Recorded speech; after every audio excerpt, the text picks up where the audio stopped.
राहुल गांधी मानहानि मामले में आज सुनवाई थी। दोनों पक्षों के वकीलों में घंटों दलीलें चली। आज दलीलों के बावजूद कोई निष्कर्ष नहीं निकला। अगली सुनवाई 20 अप्रैल को होगी। दोनों पक्षों ने प्रेस मीडिया के सामने विचार व्यक्त किए।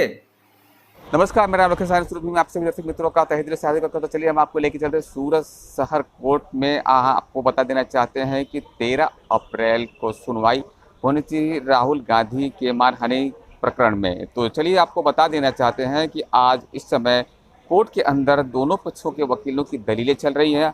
कुछ ही पलों में, कुछ ही समय में पता चलेगा कि क्या इस आज की सुनवाई में कोर्ट ने डिसीजन लिया है।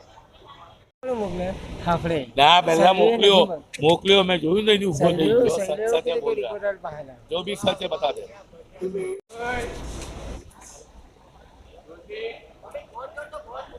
હું તમને પાછા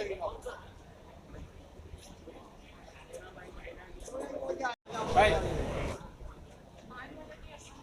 साहब आप खाली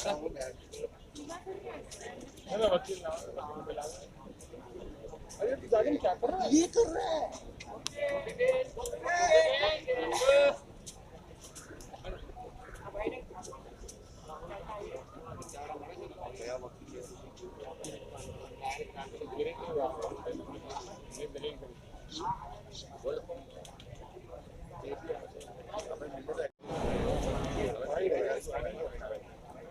आया नहीं सिर्फ पहला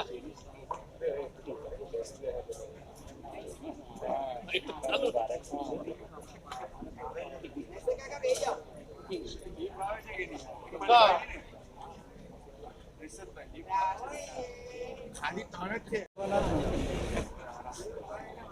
काका क्या है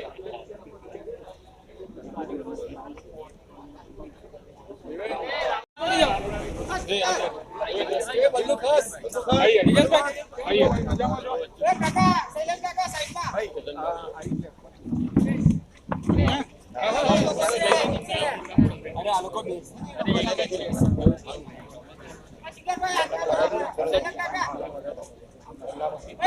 सर थोड़ा प्लीज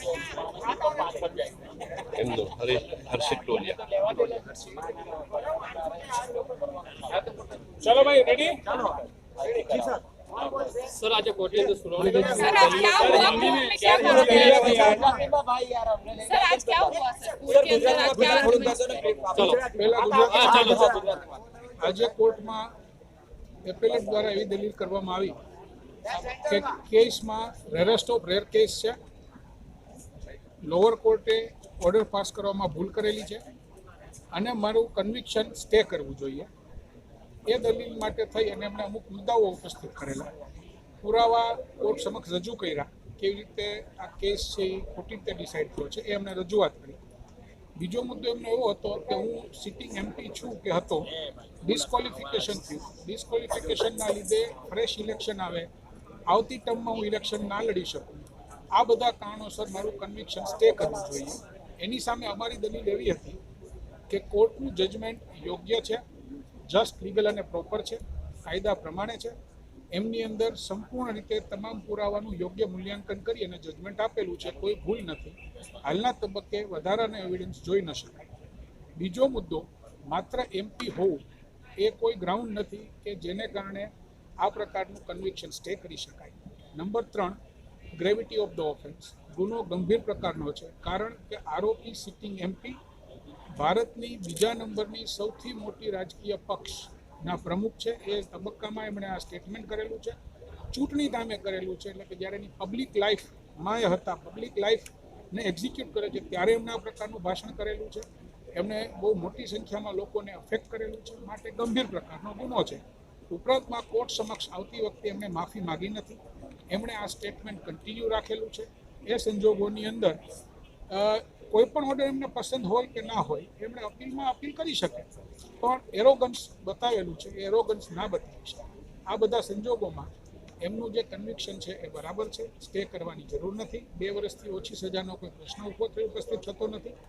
अमारी रजूआत हती कायदाना मुद्दामां જ્યાં સુધી કન્વિક્શન સ્ટે કરવાની વાત છે તો રેરેસ્ટ ઓફ રેર કેસ હોવો જોઈએ, એક્સેપ્શનલ સર્કમસ્ટાન્સીસ હોવા જોઈએ અને પુરાવાનું મૂલ્યાંકન કોર્ટે ઉપરથી કરવાનું છે, બહુ ડીપલી જઈ અને થ્રેડબેર ઇન્ટરપ્રિટેશન નથી કરવાનું. સામાન્ય રીતે જો કોર્ટે નીચેની કોર્ટે જે જજમેન્ટ પાસ કર્યું છે એ યોગ્ય લાગતું હોય તો પછી એ રેરેસ્ટ ઓફ રેરની કેટેગરીમાં ન આવે. ત્યાર પછીની અમારી રજૂઆત એવી હતી કે એમની કન્ડક્ટ, એમને જે એ મારા રિપ્લાયનો ભાગ છે કે જે રીતે એમણે કોર્ટ સમક્ષ કોર્ટની સામે આક્ષેપો કરેલા છે, હાઈકોર્ટમાંથી પિટિશન વિથડ્રો કરી અને 1 મહિનામાં ડિસાઇડ થયું, એ સ્ટેટમેન્ટ કરતી વખતે એમણે સત્ય હકીકતનું ધ્યાન નથી દોરેલું કે એ ખરેખર MP MLAને લગતી ટ્રાયલ હતી, માટે સુપ્રીમ કોર્ટના જજમેન્ટ પ્રમાણે ડે ટુ ડે એટલે કે રોજે રોજ ચલાવવાના કેટેગરીમાં આવે. નંબર 2, હાઈકોર્ટમાં કોઈ કારણોસર હુકમને ચેલેન્જ કરવો, સ્ટે માટે આ માગણી કરવી, કોર્ટ સાંભળીને સ્ટે આપે, એ વગેરે સંજોગો કાયદાની રૂટીન પ્રક્રિયા છે. એમના વકીલ હાજર થયા પછી બંને વકીલોની કન્સેન્ટથી મેટર 6 વખત એડજન્ટ થઈ છે, કોઈ ડિલે કરવામાં આવેલું નથી. અપીલ જ્યારે ત્યાર પછી હાઈકોર્ટની અંદર અમને એવું લાગ્યું કે પુરાવો છે અને આ નામદાર સુપ્રીમ કોર્ટના જજમેન્ટ પ્રમાણે ઝડપથી પૂરું કરી દેવું જોઈએ. મારા અસીર પર રિસ્પોન્સિબલ સિટીઝન છે, MLA છે, એટલે મેં એવું નક્કી કર્યું કે હવે જે છે એ પુરાવા પ્રમાણે આગળ વધી મેં વિથડ્રો કરી. એ તબક્કે જે આ કેસ હતો એ માત્ર આર્ગ્યુમેન્ટ અને જજમેન્ટના સ્ટેજ ઉપર હતો, એટલે 1 મહિનામાં તો કોઈ પણ આ પ્રકારના કેસ 100માંથી 60-70 કેસ આ રીતે ડિસાઇડ થતા હોય છે, કદાચ વધારે થતા હશે. એટલે એમાં કોઈ એબનોર્મલ કે આઉટ ઓફ બોક્સ કોઈ પ્રોસેસ નથી. આ અમારી દલીલો હતી. આ પ્રકારના આક્ષેપ કરવા એ ખરેખર જ્યુડિશિયરી સામેના આક્ષેપ છે, જે યોગ્ય નથી. આ બધી કન્ડક્ટ જોતા પણ મેરિટ તો છે જ, એ ઉપરાંત આ બધી કન્ડક્ટ જોતા પણ એમનું કન્વિક્શન સ્ટે ના કરે, આ અમારી. અને એ સિવાય બીજા બધા જે કંઈ પુરાવાની વાતો પણ જે થઈ એ બધી વાત થયેલી છે. આજે એમણે પુરાવાનું બંચ ટ્રાન્સલેશન કરી ઇંગ્લિશમાં અને આપેલું, એટલે એની સામે અમારે 4 બીજા પુરાવા મૂકવાની જરૂરિયાત ઊભી થઈ હોય. કોર્ટમાં 11:15 વાગે આપેલું, એટલે અમે 4 પુરાવા રિફર કરી અને કોર્ટમાં આપવાના છીએ, જેમાં આપી દીધા છે. જેમાં એક ગવર્મેન્ટનું નોટિફિકેશન છે, જેમાં મોદી એ કોમ્યુનિટી છે, એ સરનેમ છે, એ પ્રકાર. ઉપરાંતમાં જે certificate section 65B સબક્લોઝ 4 of Indian evidence act એમની નીચે જે આવવું જોઈએ એ સર્ટિફિકેટ યોગ્ય રીતે પુરવાઠું છે, સર્ટિફિકેટ આપવાનું છે. અમારો કેસ છે કે it is as per the law, substantial compliance છે. બાકી પછી નામદાર અદાલતે નક્કી કરવાનું છે. આનાથી વધારે કોમેન્ટ કરવી એ યોગ્ય નહીં ગણાય, बिकॉज द मैटर इज सब जुडिस. सर हिंदी में बताइए कि क्या क्या हुआ. Accused essentially on the count that the order of the lower court is not proper. This is number 1.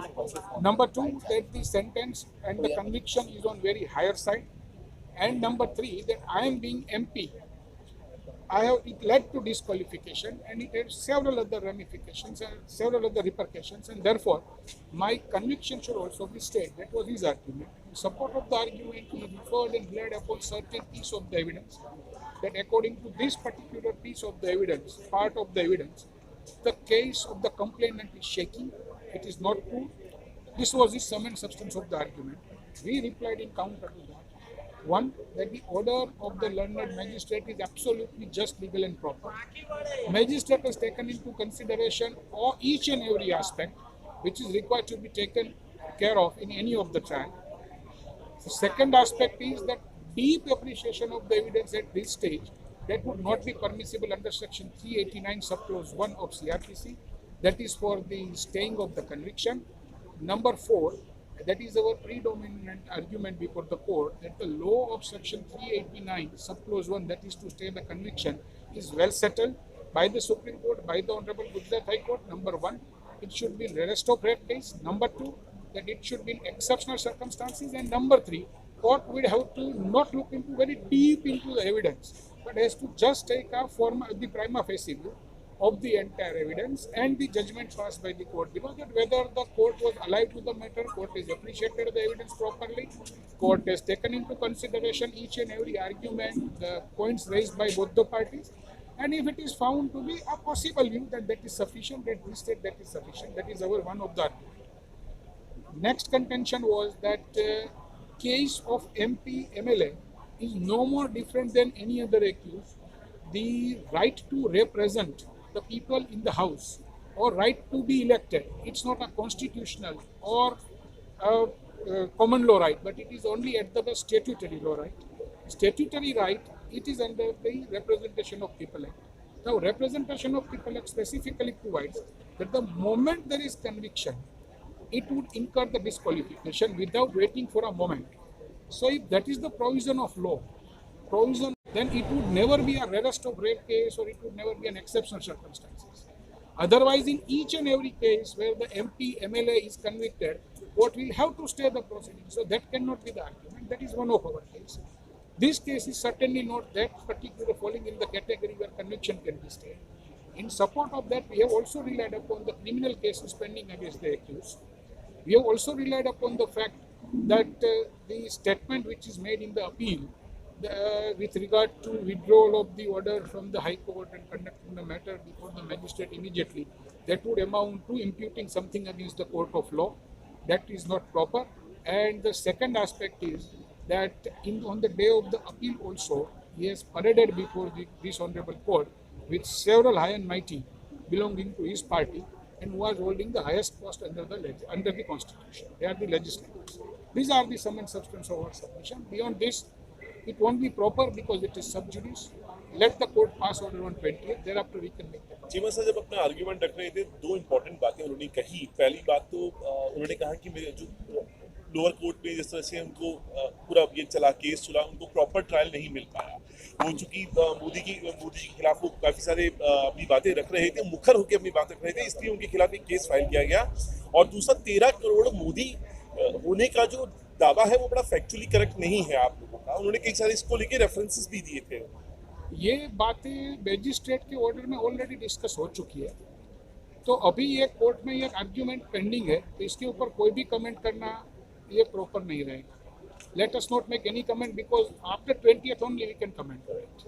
It would be traveling to the jurisdiction of the court. Let us not do it. Jurisdiction के ऊपर भी सवाल उठाया था उन्होंने, ये जो That we have complainant है वो answered. That we have answered. They said that since the accused is residing outside the territorial jurisdiction of the court, but law is well settled. That is not mandatory in any case. That is substantially compliant. That we have answered. Sir ये भी कहा गया है कि मोदी जाति पर टिप्पणी नहीं की गई है। मोदी कहा गया है और ना नीरव मोदी ओबीसी में आते हैं, मोदी जाति से आते हैं, ना और कोई आता है। See, the entire case, as we have put up and we have proved, is that he is referring to the Modi, surname Modi, with the name of Honorable the Prime Minister. Thereafter, he is giving certain name of certain persons who are criminals, and he does not stop that. And that is the finding in the order of the London magistrate also. But after that, he is proceeding further कि सारे चोरों के नाम मोदी मोदी मोदी ही क्यों है. So that line he could have stopped after referring to Honorable the Prime Minister, but he has travelled beyond it by referring that सारे चोरों के नाम मोदी मोदी क्यों है. That line is sufficient to attribute the charges under section 419 and 500 of IPC. That's our case, and that is believed by. माफी मांगने की pre condition appeal के तौर पे भी देखा Not जा रहा just था, that, ये बात रखी गई थी। Not that. The thing is, our case is that a person who is coming before the court and showing such an arrogance that I will not tender any apology after the order is passed. Before that, he need not.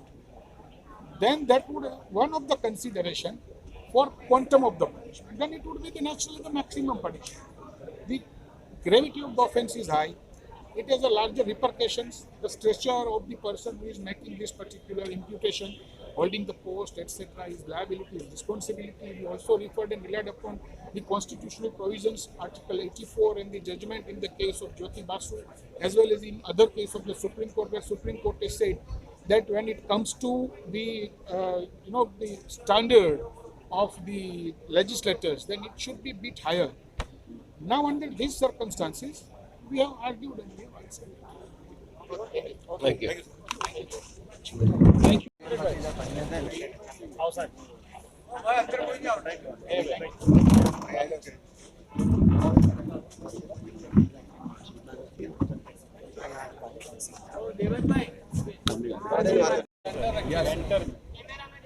Okay, आप सबको मालूम है कि श्री राहुल गांधी को trial court ने, chief judicial magistrate court ने 2 साल के लिए डिफेमेशन के अंदर सजा की थी। उसके बाद हमने 3 तारीख को ये महीने की अपील फाइल की और इस अपील के अंदर हमने उसी दिन एक अर्जी करके जो उनको 2 साल की सज़ा थी उसकी सेंटेंस सस्पेंड करवा दी, मतलब सजा 2 साल की थी, उसको सस्पेंड करके कोर्ट ने उनको जमानत पे छोड़ा और अभी फिलहाल राहुल गांधी जमानत पर है। उस दिन हमने एक और अर्जी दी, और वो अर्जी क्यों दी? क्योंकि निचली कोर्ट ने इनको तकसीरवार ठहराया था। कानून ऐसा है, representation of peoples act section 83, वो कलम के तहत जब भी किसी भी आदमी को 2 साल की सजा होती है तो उसको वही टाइम से, वही मोमेंट से उसकी डिस्क्वालिफिकेशन, मेंबर ऑफ पार्लियामेंट अगर वो है तो मेंबर ऑफ पार्लियामेंट में से उनकी डिस्क्वालिफिकेशन हो जाती है। तो इसलिए बाद में उसको घोषित किया गया, लेकिन राहुल गांधी की जो डिस्क्वालिफिकेशन हुई, वो डिस्क्वालिफिकेशन को भी तो हटाना है। इसके लिए ज़रूरी है कि हमें कन्विक्शन को स्टे कराना पड़े। कन्विक्शन मतलब उनको तकसीरवार ठहराया है, वो तकसीरवार जो ठहराया है उसमें से अगर उनको स्टे या वो ऑर्डर सस्पेंड हो तो उनको डिस्क्वालिफिकेशन रद्द करके वापस मेंबर ऑफ पार्लियामेंट के तरह के लिए उनको एक्सेप्ट किया जाएगा। तो हमने 3 तारीख को वो अर्जी दिया था। उस अर्जी के अंदर हमने जो ये प्रेयर मांगी थी उसमें कोर्ट ने नोटिस निकाला था, और दोनों पार्टियां मतलब सरकार और पूर्णेश मोदी जो कि कंप्लेनेंट हैं, वो दोनों को नोटिस निकाला गया था। उन्होंने 2 दिन पहले जवाब रखा, सरकार ने कोई जवाब नहीं रखा है, लेकिन पूर्णेश मोदी की तरफ से वो जवाब रखा गया है और आज उसकी सुनवाई थी।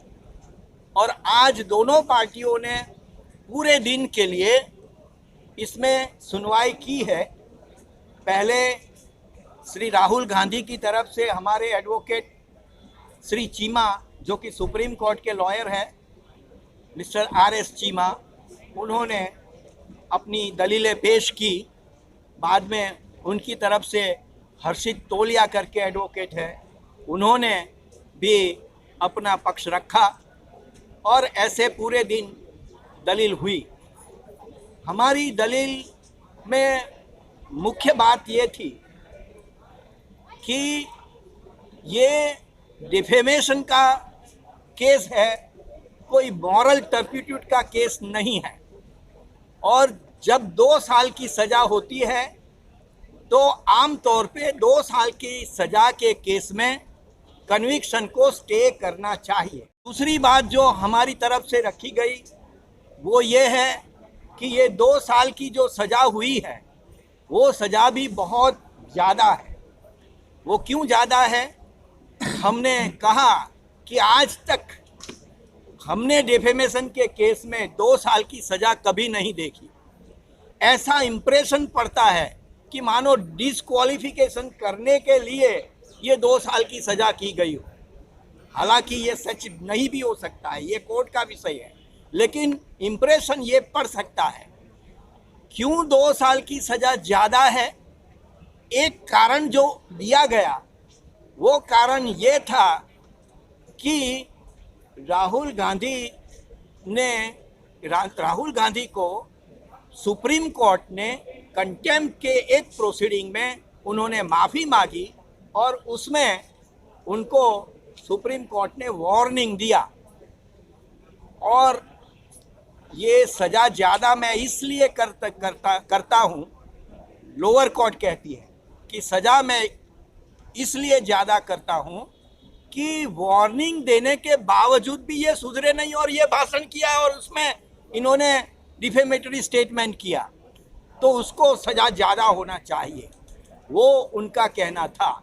लेकिन आज हमारे एडवोकेट श्री चीमा ने कोर्ट को वो ऑर्डर के साथ बताया, हालांकि वो कंटेम्प्ट था।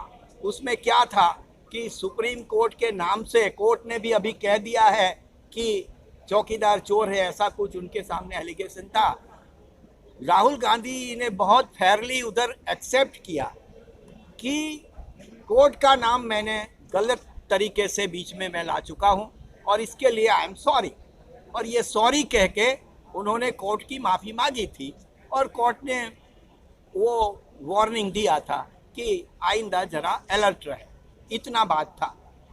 तो इनका कहना ये कि कोर्ट ने ऐसे केसों के अंदर भी मानो उनको वार्निंग दिया, ऐसा नहीं है। कोर्ट का नाम देने से वार्निंग दिया है, दूसरी बातों के लिए नहीं, ये एक बात। लेकिन जो मेन बात है ये वो है कि ये जो कोर्ट की वार्निंग आई नवंबर 2019 में, लेकिन ये जो केस चल रहा है वो 13 अप्रैल 2019 का है। मतलब पहले भाषण है और वार्निंग तो बाद में दी गई है। तो वार्निंग के बाद भी मैं सुधरा नहीं और फिर मैंने भाषण किया, ऐसा नहीं है, ये तो पहले हो चुका था। तो ये जब दिखाया गया तो भी ये जो कारण वजह ज़्यादा पनिशमेंट देने की निचली कोर्ट के द्वारा दी गई वो गलत है और इसलिए भी सज़ा कम हो सकती है। और हमारे वकील ने कहा कि एक दिन भी सज़ा कम होवे तो कन्विक्शन पे स्टे देना चाहिए, क्योंकि 2 साल का सज़ा में ही डिस्क्वालिफिकेशन है, उससे कम में तो है नहीं। तो ये भी एक कारण है। दूसरा कारण ये है कि कोई आदमी बेंगलोर से 100 किलोमीटर दूर कोलार के अंदर एक स्पीच देता है जहां कोई मोदी है भी नहीं, और वो मोदी न है, 13 करोड़ मोदी उनके कहने के हिसाब से है। तो ये 13 करोड़ मोदी जो है उनको उनकी तो ज़रूरत होती है इलेक्शन के समय पर, तो कोई खामखा कोई भी कारण के बिना उनके सामने कोई स्टेटमेंट कर ही नहीं सकता। और राहुल गांधी का वो इरादा भी नहीं था कि इनके सामने बोलना। वो तो नरेंद्र मोदी का जो मिस गवर्नेंस था उसके ऊपर बोल रहे थे, उनका और नीरव मोदी और ललित मोदी ये सबके बारे में बोल रहे थे, उनके गफले के बारे में बोल रहे थे। और वो बोलते हुए बोले कि इन सारे चोरों के नाम मोदी क्यों है। तो मोदी समाज के लिए, मोदी सरनेम वालों के लिए बोले नहीं है, वो सिर्फ नीरव मोदी, ललित मोदी और नरेंद्र मोदी को लेके उनके को नज़र के सामने रख के ये स्टेटमेंट किया गया है। लेकिन टेम्परिंग हुई है और वो इन शब्द निकाल दिया है, ऐसा दिख रहा है। और हमने ये कहा कि ये टेम्परिंग भी है और वाकई में जो बोले हैं वो पुरवार भी नहीं होता है, इसलिए कन्विक्शन इज़ ऑल्सो बैड। उसके लिए भी हमने दलीलें पेश की है और सज़ा इसमें ज़्यादा से ज़्यादा दंड हो सकता है, ज़्यादा से ज़्यादा प्रोबेशन भी मिल सकता है। ऐसे केस में 2 साल की सज़ा सिर्फ डिस्क्वालिफिकेशन कराने के लिए करी गई है। ऐसा जो माहौल बनता है, ऐसा जो इम्प्रेशन बनता है, उससे भी हमने कोर्ट को वाकिफ कराया है, किया है और हमने मांगा है कि कन्विक्शन के सामने स्टे दिया जाए। आज की सुनवाई में दोनों पक्ष के लोग हाजिर रहे और दोनों पक्ष के वकीलों की दलीलें भी चली। काफ़ी देर तक दलीलों के चलने के बावजूद किसी भी प्रकार के निष्कर्ष पे कोर्ट अभी तक नहीं पहुंची है, इसलिए अगली सुनवाई 20 तारीख को रखी गई है, जिसमें दोनों पक्षों को पुनः हाजिर होना पड़ेगा। अगली सुनवाई तक किसी न किसी नतीजे का इंतज़ार शायद सभी को होगा। मैं रामलखन सहानी, सूरत भूमि, कैमरामैन अंकित के साथ